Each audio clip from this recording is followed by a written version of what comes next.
ಮಾಡಿದ್ವಿ. Line sowing ಅಲ್ಲಿ ಏನಿದೆ ಅಂತಂದ್ರೆ ಅದು ಕೈಯಿಂದ ಚೆಲ್ಲಿದ್ದಿದೆ. ಇದು ಟ್ರಾನ್ಸ್ಪ್ಲಾಂಟಿಂಗ್ ಮಾಡಿದ್ದು. ಇದು 18 ದಿನಗಳ ಸಸಿಗಳನ್ನು ತಂದು ಇಲ್ಲಿ ನಾವು ಹಚ್ಚಿದ್ದೀವಿ. ಇದ್ರದ್ದು ಮತ್ತು ಆ ಕಡೆ ನಾವು ನೋಡಿದಾಗ ಇದು ನಮಗೆ ಒಂದು 15-20 ದಿವಸ ಮುಂಚೆನೆ ಇಲ್ಲದ್ರೆ ನಮಗೆ ಕಟಾವು ಮಾಡೋಕ್ಕೂ ಬರ್ತದೆ.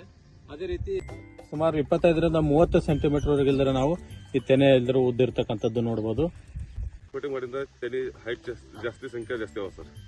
ಇದು 70 to 80 ತೆನೆ ಸಂಖ್ಯೆ ಅವ. ಲೈನ್ ಸೋಯಿಂಗ್ 35 to 40 ಇದು ಅವ sir. 60 centimetre sir. Plant to plant 20 centimetre. Field ಜಾಸ್ತಿ ಬರ್ತದೆ ಸರ್. ಬಟ್ ಹಾರ್ವೆಸ್ಟಿಂಗ್ ಮಾಡೋಪರಿಗೆ ಒಂದು 15 ದಿನ ಮುಂಚೆ ಬರ್ತದೆ. ನೆಕ್ಸ್ಟ್ ಟೈಮ್ ಬಿತ್ತಾಪುರಿ ಸರ್ ನಾವು ಟ್ರಾನ್ಸ್ಪ್ಲಾಂಟಿಂಗ್ ಮಾಡೇವಿ ಇದು.